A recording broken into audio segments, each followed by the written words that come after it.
I love you, baby. And I suppose it's selfish to say that now that I am these damaged goods. But you know I have always loved you, and I just do now even more." Nancy looked up into Brett's lips, licked hers and drove a kiss onto his mouth.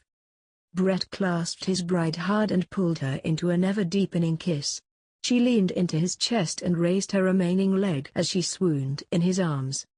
It took a minute or so for the two to realize they were standing beside their car in the middle of a large parking lot. Nancy was gently placed to ground and she hopped and adjusted herself before Brett handed her her crutches. "I guess these will be our new traveling companions for the rest of our lives, baby. I surely don't see you as damaged goods, honey.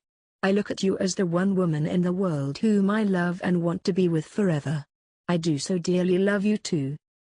As to be expected, the pace was relaxed as the two wandered the boardwalks and paved paths that meander along the lake shore. Her maxi skirt largely made her one-leggedness difficult to notice, and the few people about at the time of day didn't give the freshly amputated young woman and her attentive man friend a second look. Nancy commented on how this walk was so different from the one they last had that night before her amputation. See the last day on two legs. They talked about holding hands now that Nancy's hands were going to be pretty occupied all of the time.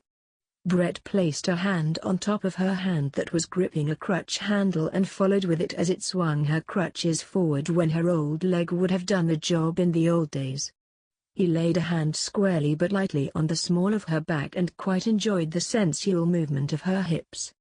It was most difficult when he placed his arm onto her shoulders. The closeness required to make this position work interfered with the movement of her crutches.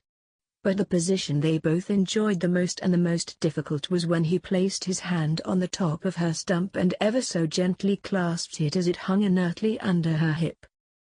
Turning back towards the car, Nancy began again thinking of the kids. "Tomorrow when they come back, I think it's important that I pick them up at school. And when they get home, I promised them that I would adjust my crutches so they can crutch around. Maybe that will give me a chance to practice on the forearms too.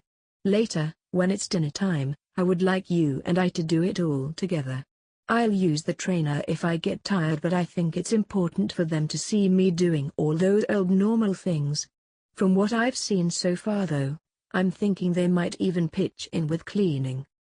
So it was that Nancy and Brett found themselves alone in the quiet house. They both knew of their fatigue from this watershed day, and they both knew of a simmering desire that had been building all day. They both were looking forward with great anticipation to the renewal of their robust and vigorous love life together. Nancy had also become aware of an annoying throb where her amputated knee used to be. This wasn't the first time she had experienced the phantom pain so common after amputations. It was something, if it happened, that built up as the day passed. She was well armed with painkillers from the hospital but had been using them only as a last resort. Tonight she wanted to see if the soothing manipulations of Brett's fingers and tongue would bring her some relief. Crutching into the family room, Nancy collapsed into the large overstuffed sofa. "I am so beat, honey, and I want you so badly. Come here and love your wife." Brett moved in beside her left side. Handing her a large tumbler of Grand Marnier on shaved ice, he reached over and placed his hand on the rolled-up sweatpant leg that shrouded her right half thigh. "Oh God, that's what I craved. I want you to caress my stump with your tongue and your teeth and your lips. It's aching a bit, honey, from a long day of still getting to know that there is no leg there anymore. It needs attention and you're the attention that it needs." Sliding off the sofa to his knees, Brett moved to unfold the knotted pant leg. His hand reached up into the pant and found her fresh bandaged stump inside the pant. He began a feathery, comforting touch of her stump. While leaning into his wife with the most passionate of kisses, he began dragging the pant off of her stumped leg. Humming and gleefully groaning with pleasure, Nancy arched her back to allow him to pull all her pants down over her shortened thigh where they crumpled on the floor around her left ankle.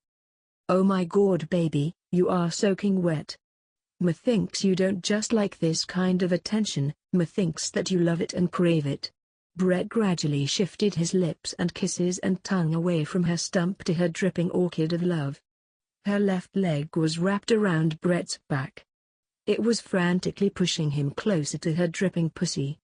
Her round, luscious stump was spread wide. A sense that Nancy was legless on her right side was definitely there. They both intellectually understood the reality that she was legless on her right side. It was at this moment though, on his knees in homage to this woman he adored, that he also understood on an emotional and visceral level the reality of her unalliedness. "Oh my, you are so wide, Nancy.